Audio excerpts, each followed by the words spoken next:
الصوم لله يجزي كيف شاء به نحمده ونصلي على رسوله الكريم اما بعد بسم اللہ الرحمن الرحیم۔ معزز خواتین و حضرات، السلام علیکم ورحمۃ اللہ وبرکاتہ۔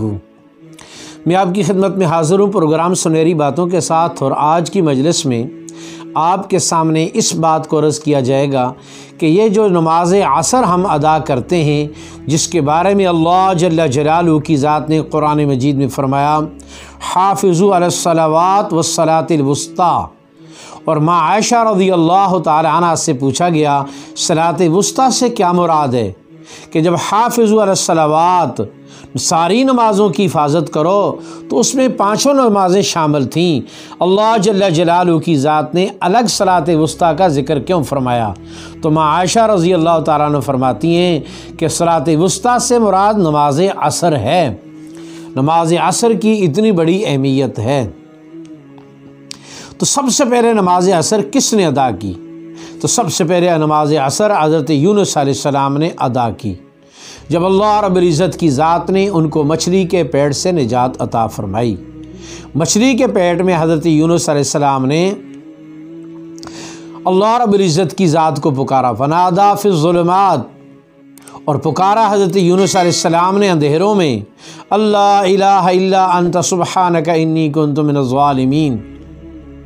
تو اس آیت کریمہ کے پڑھنے کے بعد اللہ جل جلالہ کی ذات نے فرمایا کہ فاستجبنا لہ، ہم نے یونس علیہ السلام کی دعا کو قبول کر لیا، ونجیناہ من الغم، اور ہم نے ان کو پریشانی سے نجات بھی دے دی، وکذالک ننجی المؤمنین، اور جب تک ایمان والے اس آیت کو پڑھتے رہیں گے اور اس آیت کو پڑھ کر اللہ سے مدد مانگتے رہیں گے، ہم اسی طرح جس طرح یونس پیغمبر کو نجات دی ہے، ہم امت محمد کے ایمان والوں کو بھی ایسے ہی نجات عطا فرمائیں گے۔ تو حضرت یونس علیہ السلام کو جب مچھلی کے پیٹ سے رہائی نصیب ہوئی تو انہوں نے 4 رکعت نماز بطور شکرانہ کے پڑھی۔ اب 4 رکعتیں کیوں پڑھیں؟ کیوں؟ اصل میں یہ 4 باتوں کا شکر تھا کہ حضرت یونس علیہ السلام کو 4 تاریکیوں سے اللہ پاک نے بحفاظت زمین کے اوپر دوبارہ بھیج دیا۔ پہلی تاریکی مچھلی کا پیٹ، دوسری تاریکی پانی، تیسری تاریکی بادل، اور چوتھی تاریکی رات۔ اللہ تعالیٰ فرماتے ہیں نا وَنَادَاهُ فِي الظُّلُمَاتِ، کہ حضرت یونس علیہ السلام نے اندھیروں میں پکارا۔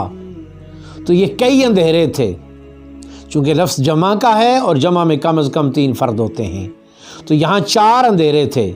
ایک مچھلی کے پیٹ کا اندھیرا، ایک سمندر کا اندھیرا، ایک سمندر پر بادلوں کا اندھیرا، اور ایک بادلوں کے اوپر رات کا اندھیرا۔ تو اللہ رب العزت کی ذات نے جب 4 اندھیروں سے یونس علیہ السلام کو اس آیت کی وجہ سے نجات عطا فرمائی، تو انہوں نے ان 4 اندھیروں سے نجات کے طور پر شکر ادا کرتے ہوئے 4 رکعتیں نماز ادا کیں۔ اللہ جل جلالہ کی ذات کو یہ عمل اتنا محبوب ہوا کہ اللہ رب العزت کی ذات نے یونس علیہ السلام کی 4 رکعت پڑھی ہوئی نماز امت محمد پر فرض فرما دی۔ اس لیے نام نماز عصر ادا کرتے ہیں کہ اس کو سب سے پہلے یونس علیہ السلام نے ادا کیا۔ اللہ جل جلالہ کی ذات اہتمام کے ساتھ ہم سب کو نماز عصر کی توفیق نصیب فرمائے۔ السلام علیکم ورحمۃ اللہ وبرکاتہ۔